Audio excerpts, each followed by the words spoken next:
Goedemiddag iedereen. Ik zie heel wat nieuwe gezichten. Wie is hier voor het eerst vandaag?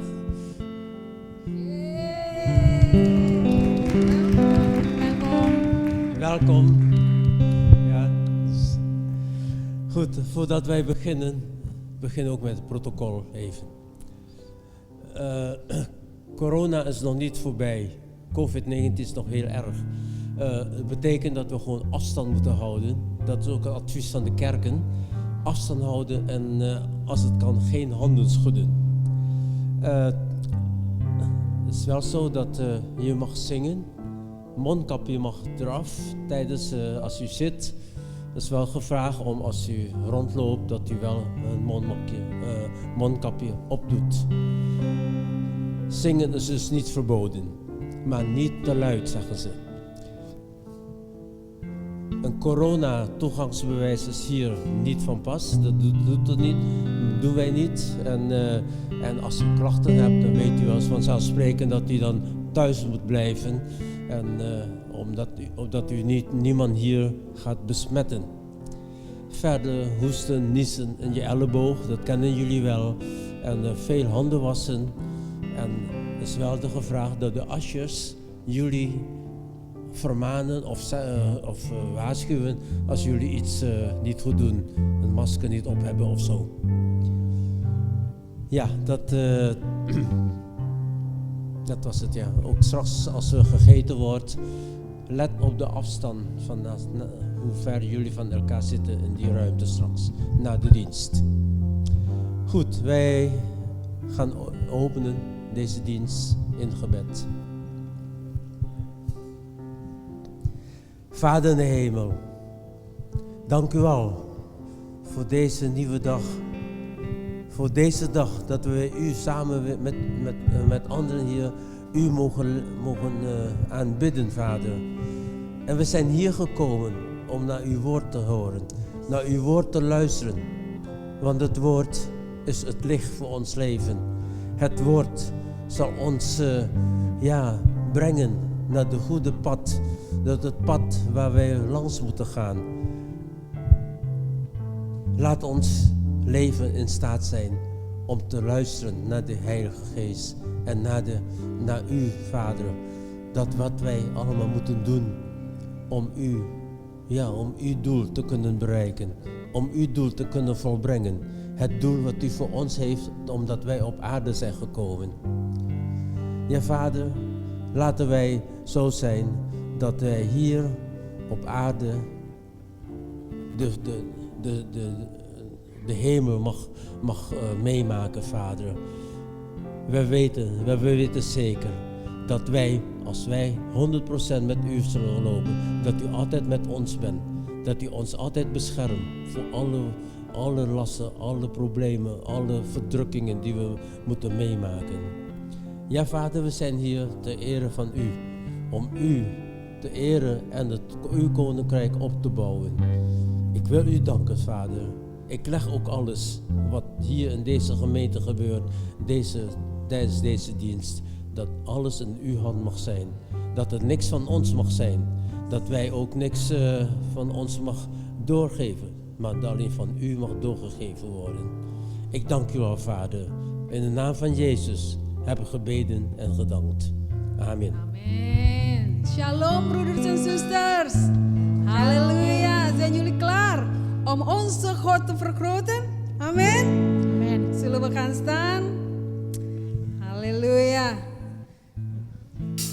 Onze God is goed. Amen. Halleluja. Amen. God roept ons voor naar huis. Amen. Halleluja. Het is een feest van genade. Het is een feest van de Vader. Amen. Halleluja.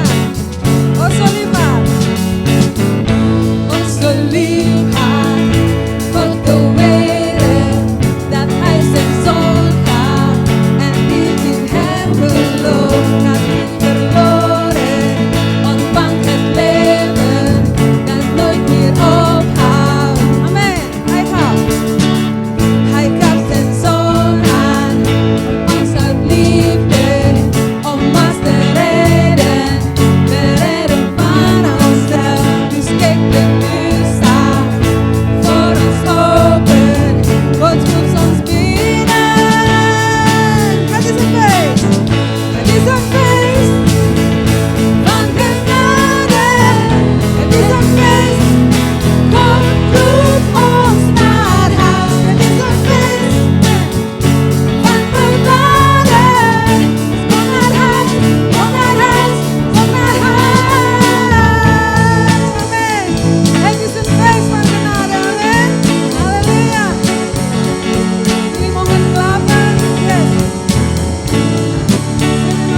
God is hier, amen.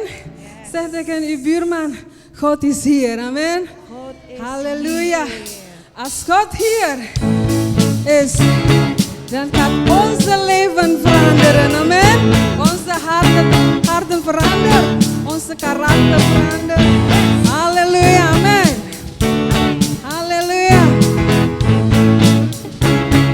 We gaan zingen voor de Heer. Angkatlah suaramu, puji dan serukan nama Yesus. Tanggalkan bebanmu, tak perlu khawatir, sebab Dia sanggup. Gerakkan kakimu, menarilah dan bertepuk tangan, bersukacitalah, tak perlu khawatir, sebab Dia sanggup. Sekarang nyanyikan kebesarannya yang kuat dan penuh kuasa, bersorak-sorai karena kasih-Nya datang melawan kita. Nyanyi bagi Dia. Haleluya. Angkat suara kita. Amin. Haleluya. Angkatlah suaramu, puji dan serukan nama Yesus. Tanggalkan bebanmu, tak perlu khawatir, sebab Dia sanggup. Gerakkan kakimu, menarilah dan bertepuk tangan, bersukacitalah, tak perlu khawatir, sebab Dia sanggup. Sekarang nyanyikan kebesarannya yang kuat dan penuh kuasa, bersorak-sorai karena kasih-Nya datang melawan kita. Nyanyi bagi Dia. Sekarang nyanyikan kebesarannya yang kuat dan penuh kuasa, bersorak-sorai karena kasih-Nya datang melawan kita. Nyanyi bagi Dia. Nyanyi bagi Dia. Amin. Nyanyi bagi Dia.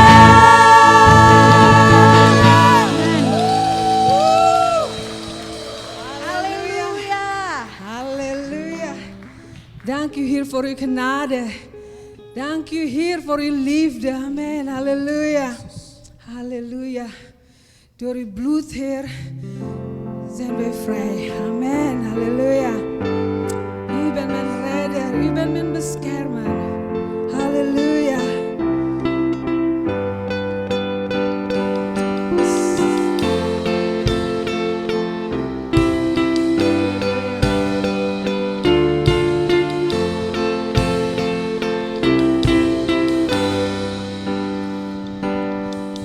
U zult altijd voor ons strijden.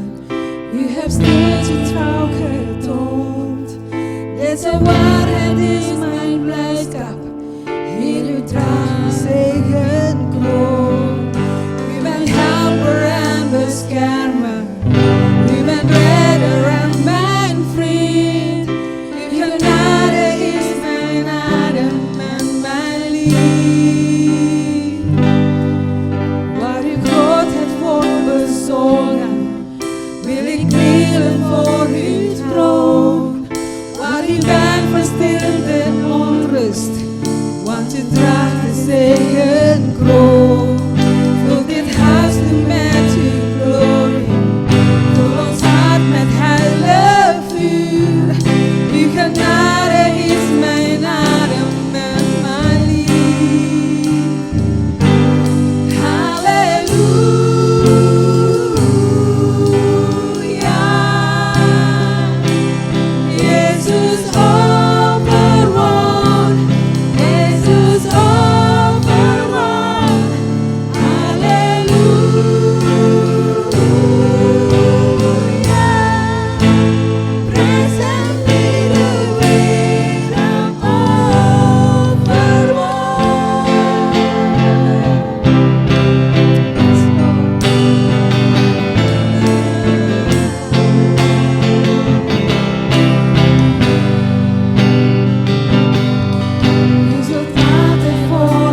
willen u aanbidden met neder hart. Halleluja.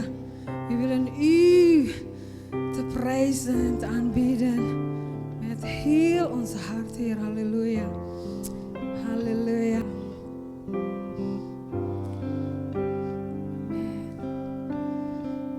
Zingen met heel je hart.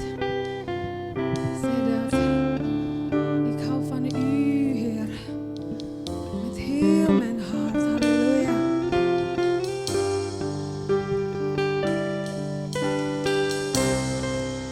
I'm returning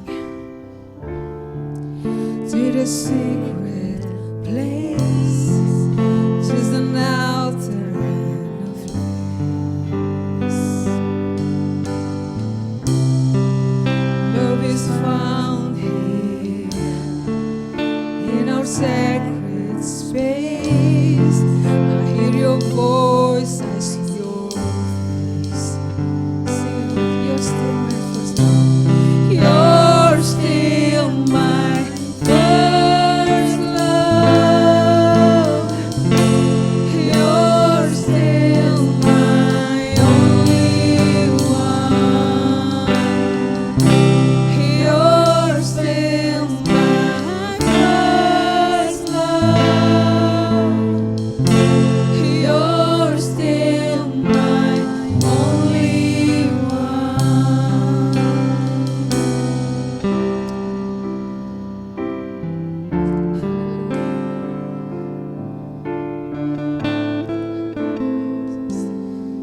There's a table just for you and me. There's a table just for you and me. Break the bread and pour the wine. Yes. Oh, perfect union. Nothing in between. I am yours and yes, amen. You're still my love. You're still my first love. You're still my only one. You're still my first love. You're still my only one. Oh, you're still my only one, Jesus. Oh, we adore you, Jesus. Oh, I feel my heart beating. Oh, we love you, Lord. We love you, Lord.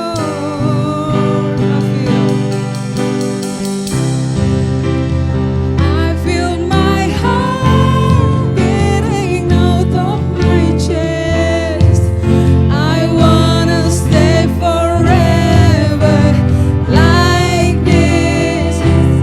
May the flame of my heart always be lit. I wanna burn forever like this. I feel my heart beating out of my chest. I wanna stay forever like this. May the flame of my heart always be lit. I wanna burn forever like this. You're still my first love. You're still my only one. Yes, you're still my first love. Yes, you're still my only. Sing with your heart. You're still my first love, Jesus. You're still my first love. You're still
Mari kita datang kepada Tuhan dengan penuh ucapan syukur kepada Dia, karena Dia adalah Tuhan yang sudah memberikan yang terbaik buat kita.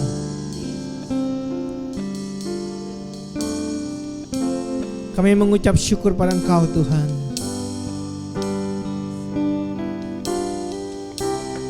Thank you Lord Jesus. Dan wil ik je bedanken aan de Heer. Hanya karena kasih karunia-Mu kami boleh ada di tempat ini Tuhan. Alleen vanwege uw genade kunnen wij hier zijn. Kami mengasihi Engkau karena Engkau terlebih dahulu mengasihi kami. Wij houden van u omdat u zoveel van ons houdt. Terima kasih buat darah-Mu Yesus Kristus. Dank u wel voor uw bloed, Jezus. Terima kasih buat tubuh-Mu. Dank u wel voor uw lichaam. Saat ini kami mau Tuhan mempersiapkan hati kami untuk perjamuan kudus. Op dit moment willen we ons hart bereiden voor het heilige avondmaal. Dan biar kami memperoleh berkat Tuhan. Dat we een zegen mogen zijn. Yang mau menguji hati kami sehingga kami boleh layak menerimanya Tuhan. We willen u prijzen. Kami mau Tuhan Yesus untuk mempersiapkan hati kami. We willen u, Heer Jezus, dat u ons hart voorbereidt. Agar kami boleh menerima berkat daripada Engkau. Dat we een zegen van u ontvangen. Di dalam nama Yesus. In de naam van Jezus. Halleluja. Halleluja. Bapak Ibu sekalian, dames en heren. kita mau saat ini We willen op dit moment menikmati perjamuan kudus. het heilige avondmaal genieten. Kalau Bapak Ibu percaya kepada Tuhan Yesus, Als u ook gelooft in Jezus, maka Bapak Ibu boleh ikut ambil bagian. dan kunt u dit heilige avondmaal nemen tot u. Mari kita bangkit berdiri, Laten we opstaan menghormati pengorbanan Yesus. om de Heer te eren. Pada malam waktu Yesus diserahkan, Op de avond toen Jezus verraden werd. Dia mengambil roti Hij nam het brood dan memecahkannya. en hij zei, Dan dia berkata, en hij zegende het brood. inilah tubuhku yang dipecahkan bagimu. Dit is het lichaam dat gebroken is voor u. Perbuatlah ini menjadi peringatan akan aku. Doe dit ter herinnering voor mij. Tuhan Yesus, terima kasih Engkau telah datang ke dunia ini. Dank u, Heer Jezus, dat u naar de aarde bent gekomen. Kau sudah menyerahkan tubuhmu. U heeft uw lichaam al geofferd. Kau sudah mati bagi kami Tuhan. U bent al gestorven voor ons. Sehingga kami yang berdosa Op het moment dat wij zondigen, boleh hidup in dat leven, dan hidup di dalam kelimpahan. dat het overvloed leven. Dan sekarang Tuhan, En op dit moment, Jezus. bukan kami lagi yang hidup, tapi Engkau yang hidup di dalam kami. Dus niet dat wij leven, maar dat u in ons leeft. Dan hidup kami adalah milik-Mu. En dat ons leven gekozen is door u. Terima kasih buat tubuh-Mu. Bedankt voor uw lichaam. Dan oleh bilur-bilur Yesus, Alleen door u, streamen, door uw streamen, Heer Jezus, kami telah disembuhkan. zijn wij genezen. Kami terima kesembuhan ini Tuhan. Wij danken voor dit. Di dalam nama Yesus. In de naam van Jezus. Kalau Bapak Ibu percaya, mari kita makan bersama-sama tubuh Yesus. En als u dit gelooft, laten we dit samen tot ons nemen. Yang sudah dipecahkan buat kita. Dat lichaam dat voor ons gebroken is.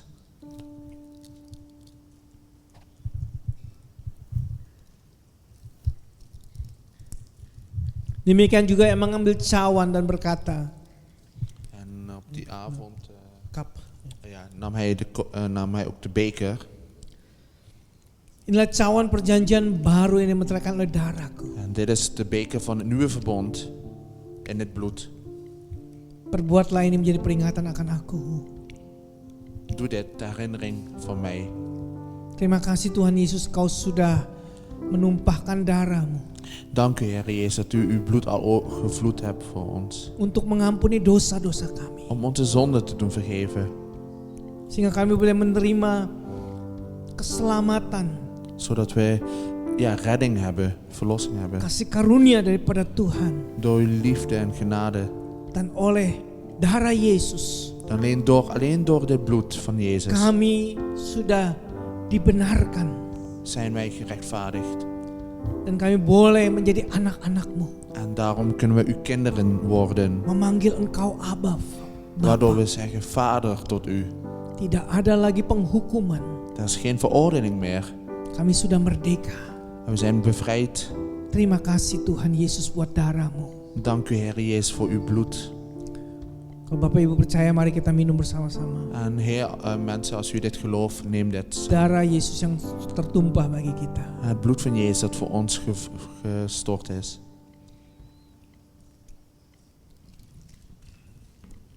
Tuhan, kami berdoa Heer, we willen bidden agar setiap daripada kami boleh dikuatkan.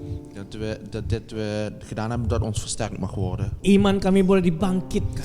Dat ons geloof opgewekt mag worden. Kami boleh percaya bahwa Engkau Allah yang hidup.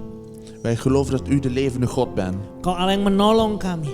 Dat u ons helpt. Engkau Allah yang menguatkan kami. Dat u ons versterkt. Engkau Allah yang menyembuhkan kami juga. U de God bent die geneest. Engkau Tuhan yang memberikan kemenangan buat kami. Dat u de God bent die de overwinning geeft aan ons. Terima kasih Tuhan buat perjamuan kudus ini. Dank u Jezus voor dit heilig Di avondmaal. dalam nama Tuhan Yesus, In de naam van Jezus kami ucap Christus syukur dan berdoa. geef wij dank en bidden. Amin. Amen. Haleluya. Amen. Mari beri tepuk tangan buat Tuhan kita. Laten we onze handen klappen voor onze Heer Jezus. Haleluya. Halleluja. Silakan duduk. Alsjeblieft, mag je zitten. Terima kasih buat tim Praise and Worship. Dank je wel voor de worship. Yes. Yes. Ya. Saya perlu juga ngambil catatan saya. Nou, even mijn aantekeningen erbij halen. Selamat siang Bapak Ibu semuanya, apa kabarnya? Goedemiddag, dames en heren. Hoe is het met u? Luar biasa, yes, yes, yes. Geweldig? Oké, mooi. Ya. Kita sekarang sudah di bulan Februari, besok Valentine katanya. Ja, we zijn al in februari en morgen is er al Valentijnsdag. Wow. Wauw. Ya. Waktu berjalan dengan cepat sekali. De tijd gaat snel natuurlijk. Ya, rasanya baru kita juga mulai Happy New Year, tapi sekarang udah Februari. Het gevoel is alsof we pas nieuwjaar hebben gevierd, maar het is nu al februari zelfs. Dan Bapak Ibu siap mendengarkan firman Tuhan? Zijn jullie klaar voor om het woord van God te horen? Ya, kita punya tema yaitu keluarga, family. Het thema is dat we familie, het thema is familie. Oh, coba. Ada PowerPoint-nya? Even kijken of de PowerPoint ook doet. Wah, ini merah ini. Baterainya entek. Oké, het lijkt een rood lampje. Ja, oké. Tema tahun ini adalah family. Het thema van dit jaar is familie, gezin. Yaitu kita bukan lagi orang asing, tapi kita anggota keluarga Allah. Nou, wij zijn geen vreemdelingen, maar wij zijn medebewoners van. Ya. Dan tema hari ini saya mau sharing yaitu keluarga adalah tempat di mana kita belajar. Ik wil vandaag delen met jullie dat gezin of familie is de plaats waar we leren. Family is the house of learning. Amin. Ja, familie is het huis waar we veel kunnen leren. Sebelum sekolah ada, Voordat de scholen waren, keluarga sudah ada. familie was er al. Betul? Dat is toch Ya. waar, hè? Sebelum kita kirim anak-anak ke sekolah, Voordat we de kinderen naar de school sturen, anak-anak kita sudah belajar di family terlebih dahulu. kinderen die begonnen al te leren thuis. Betul, Natuurlijk, toch? ya. Dan anak-anak belajar di family. En de kinderen die leren van de familie. Ya, dari kita, dari orang tua. Van de ouders, van ons. Pertanyaannya, mereka belajar yang positif atau yang negatif? De vraag is, leren ze nou positief of negatief? Anak-anak pasti belajar daripada kita. Pasti. Tuurlijk, die kinderen die leren sowieso van ons, dat sowieso. Tapi pertanyaannya, apakah mereka belajar yang positif atau yang negatif? Maar de vraag is of ze nou positief of negatief leren. Dan karena itu kita sebagai orang tua, Omdat wij ouders zijn, kita diberi kepercayaan oleh Tuhan dan otoritas daripada Tuhan worden we van God toevertrouwd en autoriteit toevertrouwd. untuk membentuk anak kita, Om de kinderen te vormen. untuk mengajar anak kita. Om de kinderen te leren, te onderwijzen. Anak kita jadi apa, itu tergantung kita. Dus wat de kinderen worden, dat is toch heel afhankelijk van wat wij leren. Jadi jangan salahkan anaknya, salahkan orang tuanya. Dus geef de kinderen niet de schuld. Het is als de ouders als ze verkeerd zijn. Ya, dan banyak hal yang kita seharusnya belajar di family. Maar heel veel dingen die we eigenlijk in een gezin moeten leren. Dan kalau kita tidak belajar di family, En als wij dat niet geleerd hebben in dat gezin, ada sesuatu yang kurang dalam kehidupan kita. dan is het toch al iets wat je mis of tekort hebt. Apa yang kita belajar di family, Wat we je geleerd hebben in een gezin, itu kita tidak dapatkan di universitas. dat krijg je niet op de universiteit te leren. Karena kita belajar sesuatu yang luar biasa di family kita. Omdat we gewoon iets heel moois, geweldigs leren in een familie. Ya. Mari kita saat ini belajar apa yang perlu kita lakukan untuk family kita. Nou, laten we nou even leren, wat hebben we nodig om onze familie te leren. Saya akan cerita tentang kisah Musa. Ik wil iets vertellen over het verhaal van Mozes. Dalam Ibrani 11 ayat 23 sampai 25. In Hebreeën 11 vers 23-25. Karena iman maka Musa setelah ia lahir disembunyikan selama 3 bulan oleh orang tuanya. Karena mereka melihat bahwa anak itu elok rupanya. Dan mereka tidak takut akan perintah raja. Karena iman maka Musa setelah dewasa menolak disebut anak putri Firaun. Sebab ia lebih suka menderita sengsara dengan umat Tuhan daripada untuk sementara menikmati kesenangan dari dosa. Yes. Door hun geloof konden Mozes' ouders hem na zijn geboorte 3 maanden verborgen houden. Ze vonden hun kind erg mooi en waren niet bang voor het bevel van de koning.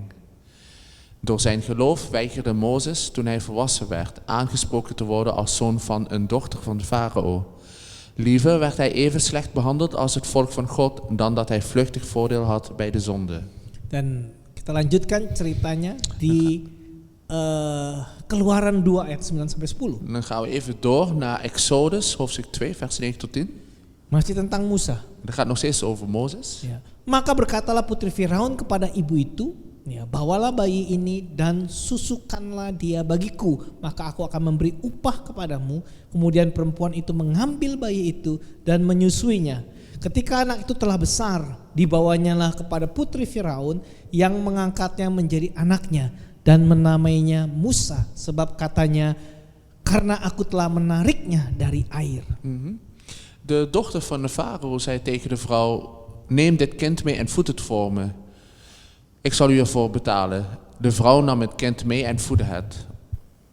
Toen het groot genoeg was, bracht ze het naar de dochter van de farao en deze nam het kind aan als haar eigen zoon. Ze noemde hem Mozes, want, zei ze, ik heb hem uit het water gehaald.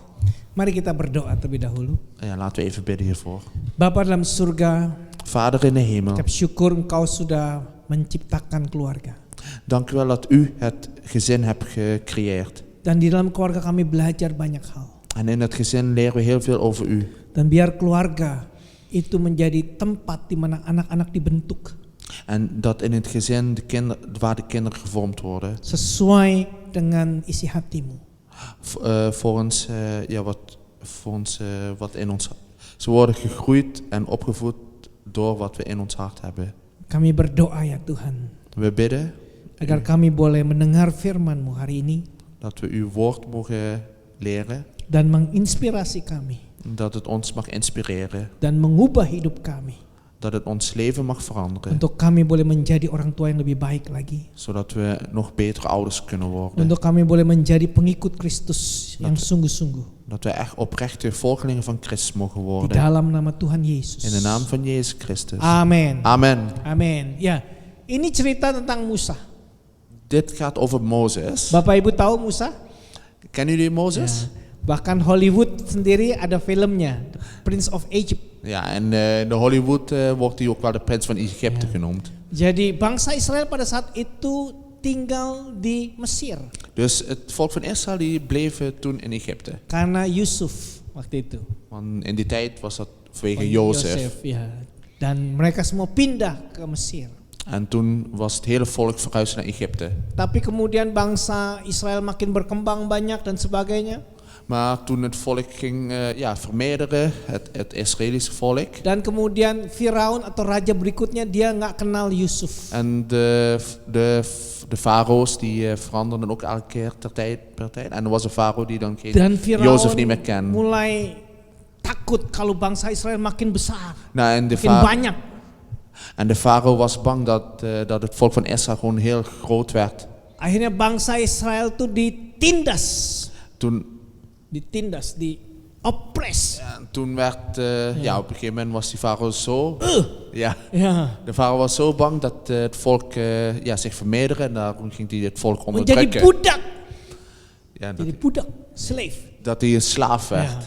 Dan juga bayi-bayi bangsa Yahudi yang lahir, kalau laki-laki itu En die farao besloot om alle jongetjes die geboren zouden worden, vermoord te worden. kalau wedok, cewek, nggak apa-apa.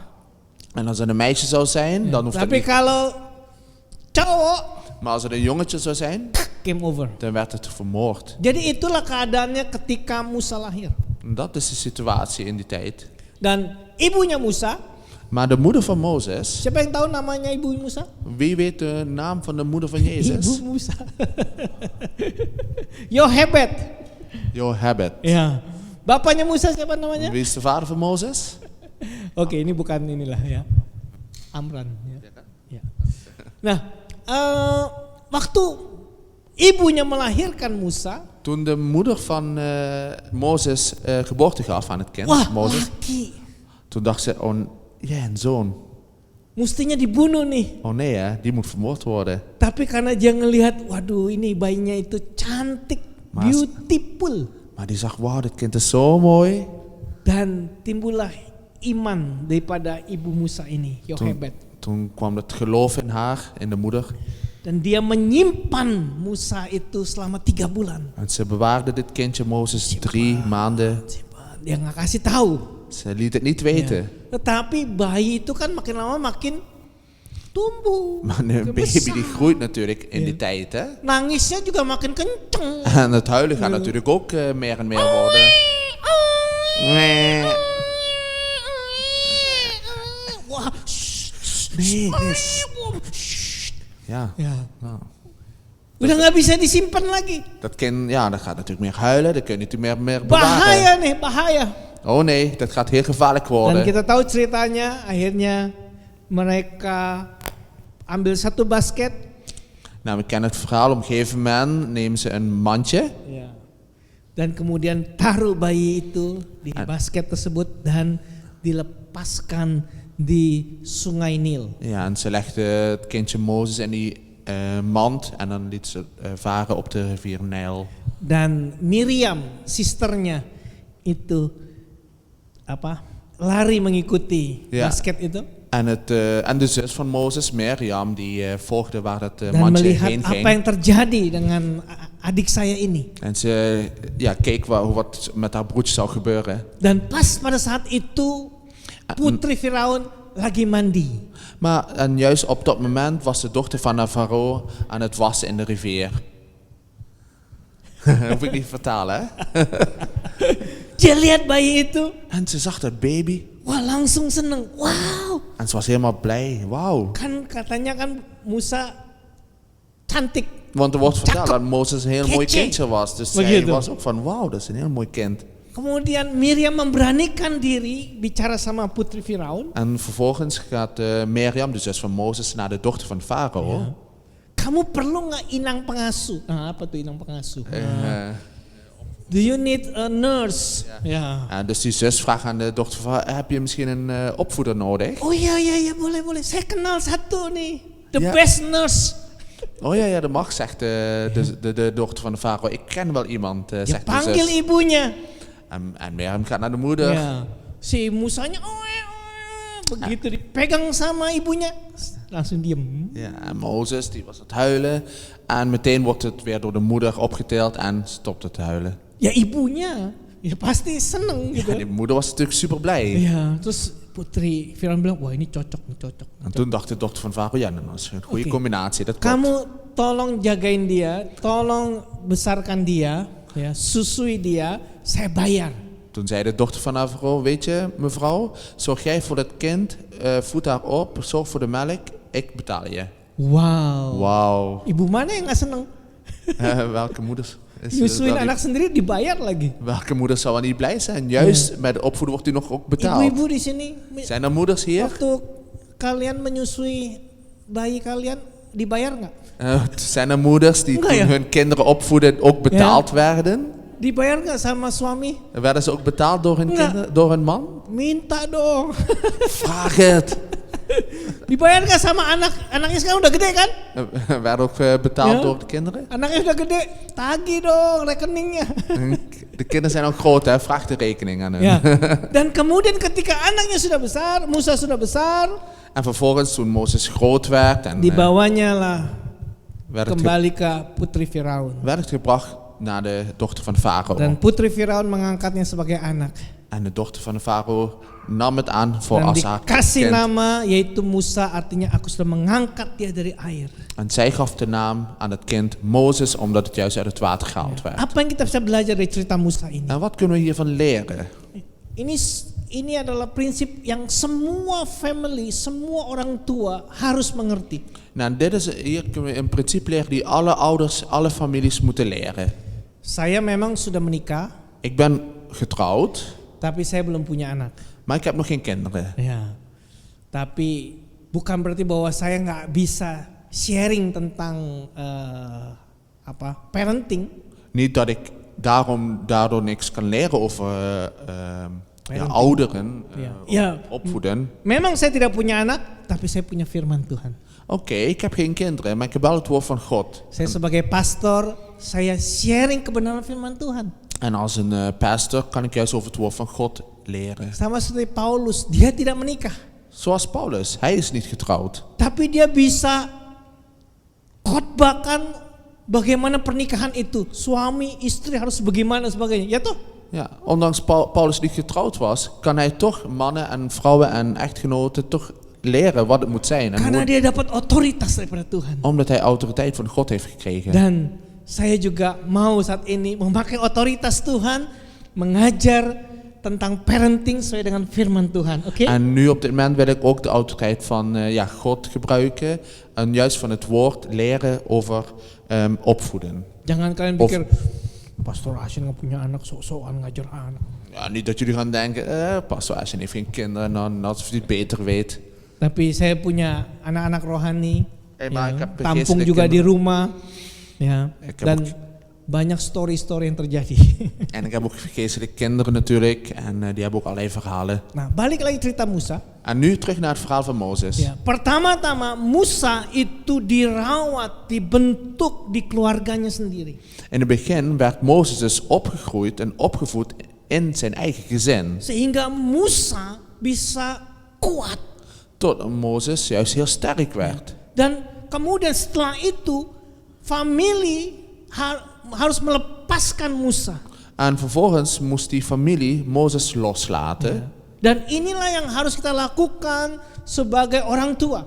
En dit moet gewoon inderdaad gebeuren als ouders. Yang pertama-tama adalah masa pembentukan. In het begin vormen we het kind, onze kinderen. Mereka ada bersama dengan kita. En het kind is elke keer bij ons. Tetapi kita harus tahu sebagai orang tua, Maar we moeten als ouders ook pada weten, satu hari nanti op een dag, anak-anak kita harus kita lepaskan. dat we onze kinderen los moeten laten. Kita nggak bisa terus simpen anak itu, We kunnen niet door en door blijven vasthouden. dikantongin terus gitu. In Nggak onze bisa. broekzak of zo, dat kan Ya. niet. Anak makin besar, Want dat kind echt het groeien en groot harus worden. kita bisa rilis, lepaskan. We moeten het op een dag loslaten. Tetapi sebelum kita lepaskan mereka, Maar voordat we het kind kita loslaten, harus yakinkan masa-masa pembentukan anak kita itu benar. we moeten echt overtuigd zijn dat we dat kind goed gevormd hebben op een goede, rechte manier. Sehingga mereka bisa kuat. Zodat ze sterk kunnen zijn. Mereka punya iman. Dat ze hun geloof hebben. Sehingga nanti ketika kita lepaskan mereka di dunia, Want als we hun loslaten in de wereld, kita berharap mereka seperti Musa, zodat we dat kind zoals Mozes zullen worden. yaitu Musa berani menolak Want Mozes die durfde gewoon alles te semua kenikmatan dunia. Mozes die liet ook al. Ya. Oke. Mozes die Yes. was dapper genoeg om de verleiding van de wereld te weerstaan. Ya. Beri tepuk tangan buat penterjemah kita. Yeah, luar biasa. Ya. Masa-masa pembentukan itu harus kuat. Ja, want die Mozes moet echt goed gevormd worden. Sehingga nanti anak kita begitu dilepaskan, Want op het moment dat we het kind loslaten, mereka bisa berkata, no, Dat ze gewoon nee tegen de wereld kunnen zeggen. Untuk dunia. Untuk dunia. Oh ja, nee, tadi udah bilang. ya. Ya, maaf ya. Ya, sorry. Ya, ini Ya. Amin. Amin. Ya. Ya. Mungkin Bapak Ibu berkata, Pak Ashen udah telat. Misschien ook als Udah je... telat. Aduh, misschien denken jullie, ja, Ashen is al te laat. Anak saya udah pada gede semuanya. Udah Alle- kabur. Alle kinderen van mij zijn al groot, zijn al de deur uit. Udah pada hilang semuanya. Ze zijn al kwijt en weg. Ya, tetapi saya di sini bukan untuk membuat Bapak Ibu discourage. Ik ben hier niet om jullie ouders te ontmoedigen. Walaupun saat ini kita berkata, aduh sudah telat Pak. Misschien zeg je wel van, oh, het is al te laat, meneer. Anak saya sudah jauh dari Tuhan.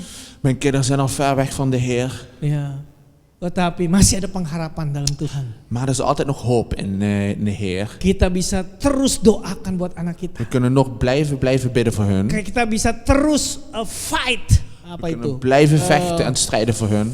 Berjuang buat anak kita. We kunnen nog steeds strijden voor Ya. hun. Karena walaupun mereka sudah besar-besar, tetap mereka adalah anak-anak kita dan kita orang tua, kita punya otoritas dari Tuhan. Want zolang ze leven, ook al zijn ze groot, zijn ze nog steeds onze kinderen en hebben we altijd nog autoriteit over, ja, om daarvoor te bidden. Dan ketika kita berdoa, Want als we ervoor bidden, doa orang tua itu besar kuasanya. want de kracht van het gebed van een ouder is heel krachtig. Bulan lalu saya sharing bahwa Tuhan ingin menyelamatkan seluruh keluarga kita. Want de afgelopen maand heb ik verteld over dat God wil dat alle mensen gered worden. Seluruh keluarga kita.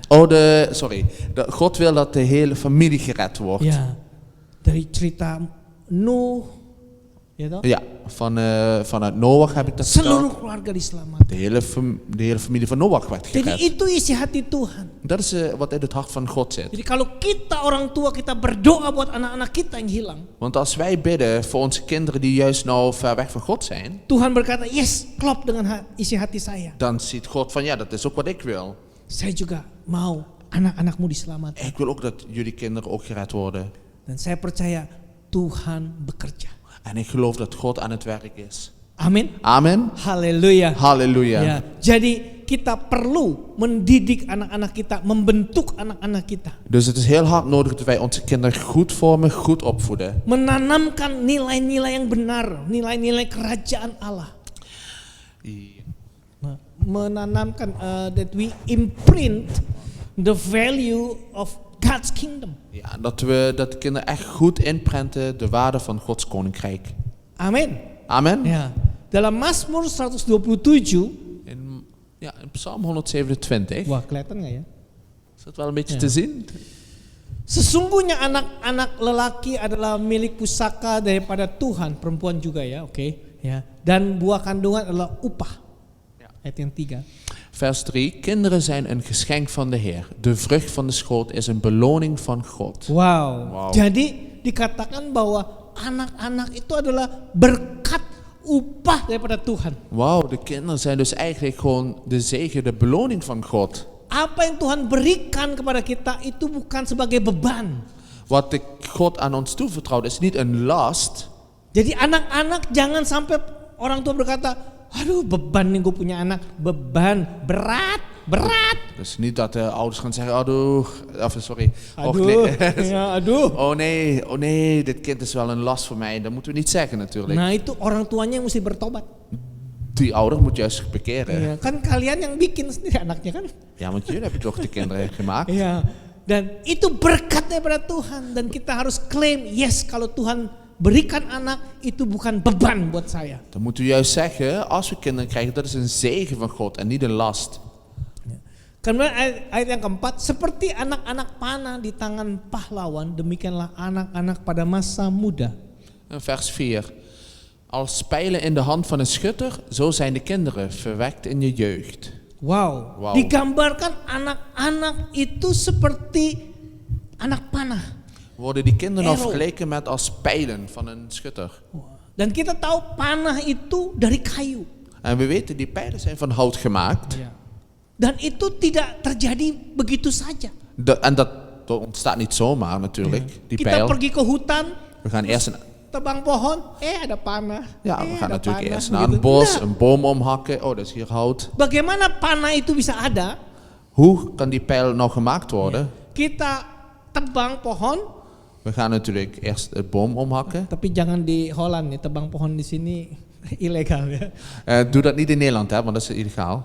Terus kemudian, kita lihat ada kayu, En dan kijken we naar dat hout terus natuurlijk. kayunya kita bentuk, Dan moeten we die hout natuurlijk vorm geven. kita buat, We maken daar, akhirnya menjadi panah. we maken daar een pijl van. Wow, itu perlu waktu, En dat heeft tijd nodig. perlu proses. En dat heeft proces nodig. Dan anak-anak itu seperti itu. En dat is net als bij de kinderen. Kita bentuk, kita proses tergantung daripada tangan kita. Wij moeten dat kind zo vormen. Dat heeft tijd en proces nodig. Dan kemudian kalau dia sudah jadi anak, sudah jadi panah, En op het moment dat die dadelijk echt een pijl kan worden, itu bukan ditaruh di living room kemudian jadi dekorasi. ja, als het kind dan als een pijl wordt, dat plaatsen we natuurlijk niet in de muurkast in de woonkamer. Tapi dikatakan di tangan seorang pahlawan, artinya diarahkan. Maar zoals we net lezen, er wordt dus in de hand van een schutter gezet. Navigate. Dat is om te navigeren. Kita perlu mengarahkan anak kita. Wij moeten dat kind sturen, richting geven. Amin. Amen. Halo orang tua, kita perlu membentuk dan mengarahkan anak kita. Ja, ouders, hallo. Wij moeten echt onze kinderen richting geven en vormen. Karena di zaman modern ini, Omdat in deze moderne tijd, zaman humanisme, in de tijd van humanisme nu, saya pernah dengar ibu-ibu atau bapak-bapak berkata demikian. ik hoor wel eens ouders zeggen, Oh, saya nggak mau ikut campur sama anak saya. oh, ik wil niet zo bemoeien met mijn kinderen. Biar dia yang ngambil keputusan sendiri. Dat hij zelf maar beslissingen maar maakt. Anaknya masih kecil. Dat kind is nog maar klein. Apakah dia mau main game terus-terusan atau enggak, itu keputusannya dia. Of die nou wel, dat kleine kind nog wel door wil blijven spelen, dat is Dia zijn mau beslissing. sekolah apa enggak sekolah, itu keputusannya dia. Of die naar school wil of niet, dat is zijn beslissing. Dia mau jadi laki atau perempuan, itu keputusannya Of die nou een dia. man of vrouw wil, ja, dat moet hij ook zelf weten natuurlijk. Loh, ini bener loh. Dat is echt waar hoor, wat ik Terjadi. vertel. Ja. Dat is nu echt zo. Karena kan saya harus menghargai dia sebagai person. Omdat ik natuurlijk, dat gebeurt nu, we moeten degene natuurlijk waarderen als mens. Dan engkau bukan orang tua yang baik. En dat is geen goede ouder. Karena anak-anak itu masih belum mengerti apa-apa. Want dat kind dat begrijpt natuurlijk nog van niks. Itu dipercayakan Tuhan di dalam otoritas kita untuk kita bentuk, untuk kita arahkan. Want dat kind wordt ons juist toevertrouwd door God om dat kind te vormen tot een pijl en een richting geeft. Amin. Amen. Dan setelah arahkan kita harus lepaskan. En dan kunnen we die pijl loslaten. Karena mereka satu hari akan besar. Omdat op een dag worden ze groot. Pasti kita harus lepaskan mereka. Natuurlijk moeten we hun loslaten op een dag. Lepaskan ke sekolah. Loslaten naar Ya school. Masa kita ikutan terus juga ke sekolah gitu ya. We gaan toch niet mee met hun naar school? Lepaskan juga pergi main ke teman-temannya. We moeten hun loslaten als ze naast hun vriendjes gaan Anak kita spelen. main gitu, main sepak bola, kita ikutan main juga. Enggak kan? Kun je je voorstellen dat je met je kinderen meegaan naar hun vriendjes om mee te spelen? Nee toch? Laten we Nanti hun kalau los. mereka juga universitas. Ook straks als ze bijvoorbeeld naar de universiteit gaan. Apalagi nanti kalau udah married, kita harus lepaskan En mereka. helemaal als ze gaan trouwen, ja dan moet je helemaal loslaten. Tapi kita harus make it sure, Maar we moeten nu zeker van maken. pertama-tama kita harus membentuk mereka. Wij moeten nu echt zeker van zijn dat we hun echt goed Kita harus vormen. bisa mengarahkan mereka. Zodat we echt hun als een pijl maken en hun echt goede richting geven. Karena Tuhan akan bertanya kepada kita. Want God gaat ons vragen. Ya, di mana anak-anakmu? Waar zijn jouw kinderen? Anak-anak yang aku berikan kepada kamu. Het kind wat ik jou ook toevertrouwd Di heb. mana? Waar zijn die? Ya. Dan kita harus memberi pertanggungjawaban kepada Dan Tuhan. moet ook verantwoording afleggen aan de Heer. Haleluya. Halleluja. Ya. Kita sebagai orang tua, kita punya otoritas Wij- dan tanggung jawab.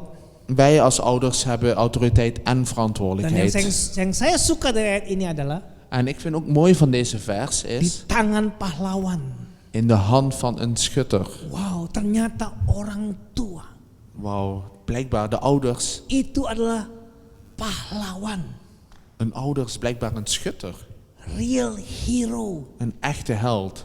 Wow. Wauw. Mari kita beri tepuk tangan. Even een applausje voor All the heroes. alle helden. Untuk semua orang tua, you are the real heroes. Voor alle ouders, jullie zijn de echte helden. Ya, karena memang tidak mudah. Maar dat is echt niet makkelijk. Ya, nggak ada sekolahnya jadi orang tua. Er zijn geen scholen of universiteiten om ouders te worden. Dan sekarang apa yang perlu kita ajarkan kepada anak-anak kita? En nu, wat is nodig om onze kinderen aan te leren? Saya akan berikan 3 poin. Er zijn 3 punten die ik wil aanleren. Mungkin banyak poin tapi 3 poin saja. Ja, er zijn natuurlijk heel veel punten, maar ik wil even 3 punten vertellen. Yang pertama, Het eerste is... wah nggak kelihatan ya. Ja, die sana. Oh, die sana enggak. Ya, kita perlu mengajarkan kepada anak-anak kita tentang Tuhan. Wij moeten als eerste de kinderen leren over God. Amin. Amen. Karena orang tua itu menjadi wakil Tuhan bagi keluarga, bagi anak kita. Omdat een ouders is natuurlijk een soort, Wakil. vertegenwoordiger van God Nah, voor de kinderen. pada satu hari ada satu anak kecil. Er was op een dag dat een klein kind, Ya, dia terbangun di malam hari karena nightmare, En karena dat mimpi kind- buruk. en dat kind werd wakker door een nachtmerrie.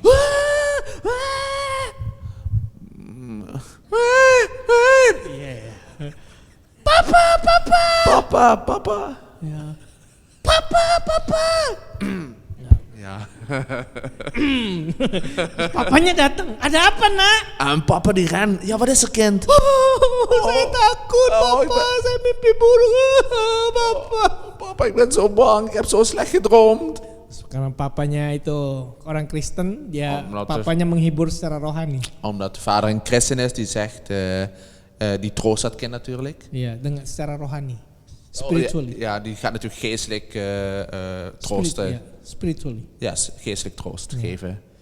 Nah, jangan takut. Kind, wees niet bang. Tuhan menyertai kamu, Nak. Want God die beschermt jou. Terus anaknya nangis. En het kind dat huilt. Ya, saya tahu Tuhan menyertai saya. Ja, ik weet dat God me beschermt. Tapi saat ini saya perlu seseorang yang punya kulit. Maar op dit moment heb ik iemand nodig. Ja, die van. I need someone with skin on. Ik heb iemand nodig die een huid heeft.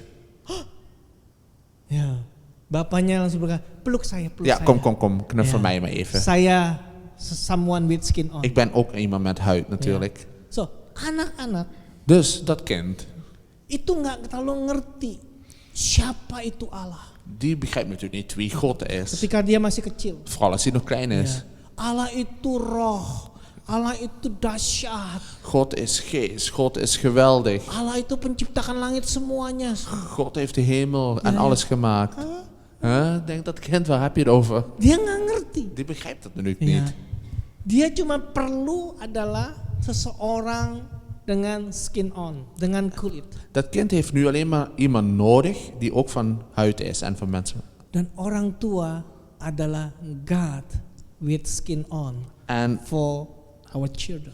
en ouders is dus eigenlijk gewoon God, maar dan met een vertegenwoordiger van God, maar dan met huid. Amin. Ya, Vertegenwoordiger. terutama ayah. Sosok ayah itu benar-benar mempresentasikan Allah Bapa. Vooral vader, die representeren natuurlijk God de Vader. Die moeten dan vertegenwoordiger daarvan zijn. Kalau anak-anak kecil itu punya ayah yang jelek, Als het kind een slechte vader bijvoorbeeld heeft, maka mereka akan percaya bahwa Allah itu juga bad. gaan ze ook automatisch denken dat God ook een slechte Ya, God is. menggambarkan mereka punya satu gambaran Allah itu juga bad. Krijgen ze natuurlijk een slechte godsbeeld over God. Tapi kalau mereka punya ayah yang good father, Dus, maar als ze juist een goede vader hebben, de itu kinderen, memudahkan untuk anak itu menggambarkan Allah itu juga good. dat helpt hun natuurlijk in hun godsbeeld dat God ook heel goed is. Ya, Ja, ada satu survei di Amerika dat is een onderzoek in Amerika gedaan kepada anak-anak. bij de kinderen. Nah, anak yang broken home Kinderen van een gebroken thuis sama anak yang familinya harmonis itu beda. Ja, en dat werd vergeleken met kinderen met een harmonische gezin. Ya. Dan ditanya begini ya. Itu banyak pertanyaannya. Salah satu pertanyaan menarik adalah En een van de vragen was, ya, coba gambarkan Allah. probeer eens God te af te Anak beelden. 5-6 tahun gambarkan Allah. Gambar apa? Ja, en als die kinderen van 5 jaar, ja, wat voor tekening maken ze van God dan? Dan anak yang harmoni keluarganya. En dat bleek uit de kinderen van een harmonisch gezin. Dia gambar papa, mama, gandengan tangan sama dia. En, die, Kebanyakan begitu. en de meeste van de kinderen van een harmonisch gezin, die tekenen dus vader en moeder met hand in hand. Hand in hand. Hand in hand, ja. Ja. Hand in hand. Vader en moeder, hè? I'm father, you are the son. Oh ja, son, not mother. Ja. Coba gambarkan Allah. Probeer eens God af te beelden. Nah, mungkin Bapak Ibu juga suruh gambarkan Allah juga bingung apa ya gambarkan Misschien Allah. denken jullie ook wel van, hoe moet ik God Nah, afbeelden? dari survei itu kebanyakan anak-anak gambarkan papa, mama, terus dia di tengah lagi gandengan tangan. Ja, en dat blijkt dus uit het onderzoek, juist die kinderen van een harmonisch gezin, dat die juist vader en moeder en dat kind tussen de vader en moeder, handje in handje, Buat mereka itu gambaran Allah. tekenen. Ja, dat is voor hun Ayah, natuurlijk. ibu yang saya ada di tengah-tengahnya terlindungi, safe dan sebagainya. In hun wereld is dat het beeld van God dan. Nah, itu keluarga harmonis. Dat is een harmonisch gezin. Keluarga broken home. Van kinderen van een gebroken thuis. Coba gambarkan Allah. Hoe gaan zij dat dan afbeelden? Pusing dia. Die waren juist meer Bingung, verwacht. apa gitu. Ze weten niet. Ada yang coret-coret begini. De ene tekent dit zo, Ada yang begitu. de ander dan een beetje sebagainya. zo. Nggak jelas. Niet duidelijk in ieder geval. Ya, dari situ kita bisa belajar. Oké, van daaruit kunnen we leren. Kalau kita mengasihi anak kita, Als wij van onze kinderen houden, apa ini? Kalau kita mengasihi anak kita, als wij van onze kinderen houden, biarlah kita suami istri harmonis. dat man en vrouw harmonisch zijn. Ya, karena kalau kita berdua harmonis, Als wij twee harmonisch zijn, itu anak kita, aduh, tenang, seneng, lohanku gitu. Aduh, pokoknya ja, dan dat kind is apa dan tuh, zo fijn en pokoknya zo rustig van adem, binnen. enak gitu loh. Zo Ya. fijn voor dat kind is dat. Amin. Amen. Ya. Dan jangan cuma ajarkan tentang Allah, tetapi ajarkan juga bagaimana kamu bisa connect sama Allah.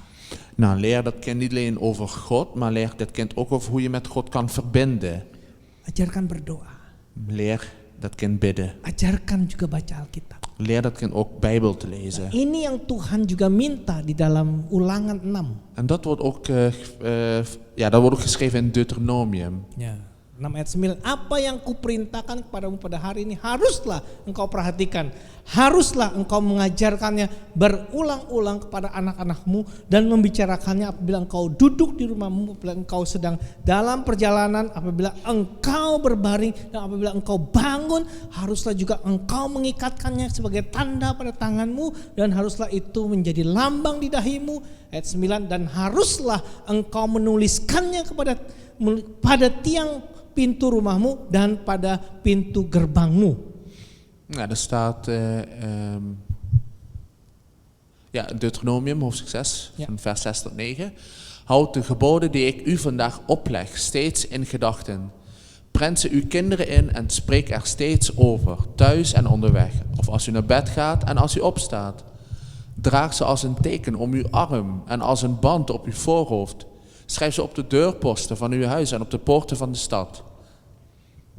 Sudah? Ya. Ja. Dan ini diulang kembali di Ulangan kapitel 11. En dit wordt ook weer herhaald in Deuteronomium hoofdstuk 11. Artinya penting sekali. Dus dat betekent gewoon dat het heel belangrijk is. Nah, ini tugas keluarga, Dit is gewoon de taak van een gezin, orang tua, van de ouders. terutama bapak, Dat, vader. in andere woorden, voor de vader of Ja. en moeder. Artinya apa? Wat betekent het? Kapanpun, dimanapun, sesering mungkin, sebisa mungkin ajarkan firman Tuhan. Met andere woorden, waar en wanneer dan ook, leer hun over de geboden van God. Ya. Dan di ayat 7 dikatakan di sini kata apabila engkau berbaring dan apabila engkau bangun. En er staat in vers 7, of je onderweg bent, of als je naar bed gaat, of als je opstaat. Artinya sebelum tidur dan pas melek. Betekent dus voordat je slaapt en als je juist wakker wordt. Nah, coba punya satu habit demikian. Probeer nou een gewoonte Dimulai dari kita orang tua. van, dan moet je bij jezelf beginnen als ouders. Karena kebenaran itu nggak cuma bisa diajarkan, tapi harus juga mereka ditiru, dicontoh. Kita harus jadi model. Want ja, een waarheid kun je niet alleen maar leren, maar ook als voorbeeld voordoen. Kalau bahasa Inggris katakan, the truth shall not be taught, but must be caught. De waarheid in Engels dan, de waarheid is niet alleen dat het geleerd moet worden, maar ook opgevangen moet worden. En Jadi dat bukan bedoel- cuma diajarkan, tapi harus ditangkap begitu. Ja. Jadi kita harus jadi contoh dan model. Dus dat Ja. betekent dat we ook een voorbeeld moeten zijn, zodat we het kunnen opvangen. Kita ngajarin anak-anak baca Alkitab, kita sendiri nggak baca Alkitab, gimana tuh? Mana bisa berfungsi? Ya. Oh ya, kita mau ajarin anak-anak untuk baca Alkitab, tetapi kita sendiri tidak baca Alkitab. Hoe kunnen we onze kinderen leren om Bijbel te lezen, maar wij zelf lezen niet de Bijbel? How does it work? Nggak Hoe, bisa. dat werkt niet natuurlijk, hè? Dat Sama kan niet. juga bapak yang merokok, Zelfs als een vader die de roken is. jangan ngerokok. Hey, niet roken hè? Awas kalau ngerokok kamu. Niet roken. Bagus hè? ngerokok, tahu? Ja, mooi hoor. Tapi anaknya ngeliat bapaknya ngerokok. Hè? Ja. Maar mijn vader rookt, dus snap ik niet. Harus mulai dari kita Het moet van ons. baca Alkitab.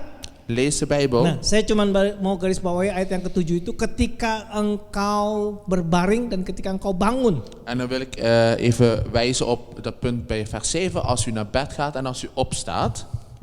Dus dat betekent, Ini pertama-tama buat orang tua ya. even voor de ouders. Jadikan habit Laat het een gewoonte worden. berdasarkan ayat ini. Vers 7. Ya. Jadikan firman Tuhan adalah ucapan yang pertama di dalam harimu dan ucapan yang terakhir di dalam harimu. Dus het woord van God, dat is dan natuurlijk, het moet beginnen bij als je opstaat. Dat moet het eerste woord zijn. Ja. En ook als je, voordat je naar bed gaat, het laatste woord zijn. Let God's word become first word in your day and last word in your day. Laat het woord van God het eerste woord zijn op je dag. En ook het laatste Wauw. woord zijn in de nacht. Ya kan ayat ini berkata begitu toh? Kijk maar naar dit vers hier. Ya. Tapi kalau kita enggak, begitu Mas- bangun pagi cari smartphone. Maar wij, als wij wakker worden, Jujur, ayo jujur. dan pakken we natuurlijk eerst onze eigen Ja. telefoon. Hè? Cari lihatnya Instagram, Als we- Snapchat, als we- Facebook, als we wakker- WhatsApp. Iya, ya, ngaku. Bener kan? Wah, lihat itu dulu. Nee, als wij wakker worden, dan dat is eerst op doen. Even WhatsApp, Tapi Snapchat, Kita Facebook harus kijken. belajar. Maar wij moeten ons Ayat aanleren. ini berkata, begitu kita bangun firman Tuhan. Wij moeten als we wakker worden eerst het woord van God natuurlijk Ya, lezen. oke, kalau kita langsung kebelet ke WC ya, oke ke WC dulu nggak apa-apa lah ya. Wat anders als je natuurlijk even naar het wc moet. Dat mag nog wel, dan zeg maar. Selesai dari WC, ya. Baca firman Tuhan. En na de wc even het woord van God lezen. Iya, banyak orang begitu bangun, kopi.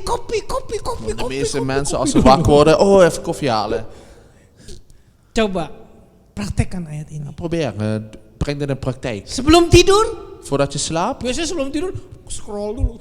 ja, even scrollen, Facebook. Instagram, Sampai- Facebook. Totdat je in slaap valt. Baca firman Tuhan. Lees het woord van God. Jadikan firman Tuhan, God's word become the first word in my day and God's word become the last word in my day. Zodat het woord van God ook het eerste en de laatste woord van jouw dag wordt. Dan kalau kita belajar untuk build up this habit, Want als wij deze gewoonte juist aanleren en ook maken, een gewoonte itu akan maken, memberikan energi dalam hidup kita, dat geeft ons energie in ons leven. mengubah hidup kita. Dat verandert ons leven. Ya, dan Ja. kemudian kita ajarkan sama anak kita. En dan kunnen we dat ook doorgeven aan onze Ja. kinderen. Sebelum tidur kita cerita dulu. Voordat we slapen gaan we natuurlijk even vertellen. Daud lawan Goliat. David, die overwon Goliath. Ya, Hè? Dan, cerita satu hari Yesus datang ke satu kota di Jericho. en dan vertel hij over Jezus die naar Jericho ging. Terus ada orang yang manjat ke pohon. Er was er iemand die ging naar de boom in. Ya, namanya Lazarus. En de naam was Lazarus. Kemudian Yesus berkata, Lazarus turun karena Zakheus mau naik. En Jezus zei, Lazarus, kom naar beneden, want Lazarus wil eens naar boven. Karena Zakheus yang mau harusnya Zakheus yang naik ke sana. Ja. Nee, dus dat verhaal van de man in de boom. Ja, dat is echt, dat moet je aan je kinderen vertellen. De man in de boom die heette dan Lazarus. Hè? En dan vertelt hij door, ja, Jezus zegt dan Lazarus, ga naar beneden, want Zakheus moet naar boven. Dat is het originele verhaal dan. Toch? Sudah. Zakheus? I don't understand also. Oke. Ya. Ya kita ceritakan firman Tuhan waktu malam Wij moeten het woord van God in de avond dan vertellen. waktu pagi juga. En ook Yuk als je kita wakker wordt. berdoa. Baca lagi firman Tuhan. Even bidden en even uit de Bijbel lezen. Nggak perlu terlalu lama-lama. Hoeft niet lang te zijn. Mungkin 5 menit, 10 menit. Tapi kita ajarkan Misschien mereka. 5 of 10 minuten, maar we moeten hen leren. Dimulai dari kita dulu. Kalau kita nggak bisa ya gimana kita mau ajarkan ke anak Maar het kita. begint eerst bij jezelf als ouder. Hoe kun je dan de kinderen aanleggen als je niet het zelf weet? Oke, belajar ya. Oké. Ya, bangun pagi, firman Tuhan. Jangan Facebook. Oké? Ga je het doen, hè? Niet als je wakker wordt, Ja. niet Facebook eerst. Malam maar hari tidur, ya firman Tuhan. Jangan Facebook atau Instagram. En dan in de avond ook, hè? Dus als jullie slapen, niet eerst Instagram, maar het woord van God. Ya. Ja? Yang kedua, Het tweede punt. ya, kita ajarkan kepada mereka tentang diri mereka sendiri.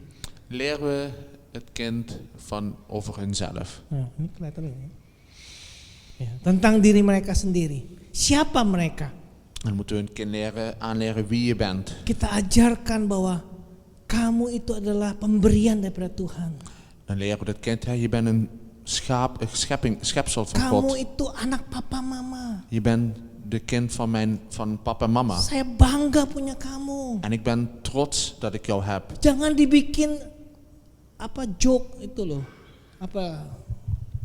Making fun. Kamu ya datang tuh karena ada burung ya. Terus bawa kamu truk taruh di depan pintu. Ja, maak er niet een onderschat verhaal van. Hè? Dat de vogel jou bracht als kind. Namanya burung apa itu? Ja. Hoe heette die vogel nog eens? Olifant. Oh, Olifant kan ooievaar, ja. olifant kan elefant. Nee. En niet het verhaal van de ooievaar vertellen, maar nee, dat... Nah, terus atau dijadikan bercandaan, kamu itu anak pungut. Wie? Anak pungut. Pungut apa ya? Just we found you in the trash. Oh. Ja. Niet dat je ook vertelt aan een kind, ik heb je ergens gevonden tussen de rommel. Nah, itu saya ngalamin. Dat heb ik echt ervaren. Iya. Terus orang tua saya bilang, kamu tuh anak pungut, anak pungut. Itu jadi bahan bercandaan di keluarga kita. Ja, dat werd echt zo bij families. In my family. In zijn eigen familie werd verteld dat ouders zeggen kinderen, ik heb je ergens gevonden daar. Saya masih kan ngerti gitu. En het kind is zo klein. En die natuurlijk gaan huilen. Anak pungut, anak pungut. Nou, ben een kind van ergens tussen de... It's not good. Dat is niet goed. Ya, kita harus kasih tahu ya bahwa kamu adalah anak papa mama. Je moet echt dat kind laten weten, jij bent echt kind van papa en mama. Dan kami bangga punya engkau. En wij zijn blij dat wij jou hebben. Ya, kamu bukan beban. Je Kamu bent geen berkat last. daripada Je Tuhan. bent een zegen van de Heer. Dan di dalam Matius 3:17 dikata, lalu terdengarlah suara dari surga, itu Allah Bapa ya, yang mengatakan kepada Tuhan Yesus ketika dibaptis, inilah anakku yang kukasihi, kepadanya Allah aku berkenan. En in Matthäus 3 vers 17 staat, toen Jezus gedoopt werd, er klonk een stem uit de hemel en die stem zei, dit is mijn geliefde zoon, in hem vind ik vreugde. Ya. Dan kalau Yesus aja perlu afirmasi itu, apalagi anak-anak kita. Als Jezus deze bevestiging nodig heeft, laat staan wij, of de kinderen van ons dan. Ya. Aku sayang sama kamu. Ik hou van jou. Aku berkenan sama kamu. You are okay. Ik ben zo blij met jou. Je bent oké. Aku tuh tevreden sama kamu. Ik ben gewoon heel, gitu. ja, ik ben heel tevreden met jou. Ja. Padahal Yesus belum melakukan apa-apa. Terwijl Jezus eigenlijk heeft niks gedaan. Dia belum bikin mujizat. Die heeft nog geen wonder Dia gedaan.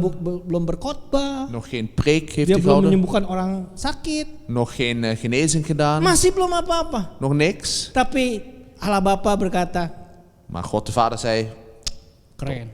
geweldig ben jij. Aku bangga sama kamu. Ik ben trots op jou. Tevreden. Tevreden. Wow. Wauw. Ya. Terutama kita perlu juga mengafirmasi gendernya mereka. Gender apa tuh? Seks apa? Geslacht. Gendernya mereka. En wij moeten ook de volgende aan hun leren het geslacht aanleren. Seperti Allah Bapa berkata, kamu, you are my son. Zoals God de Begitu. Vader zei, je bent mijn zoon.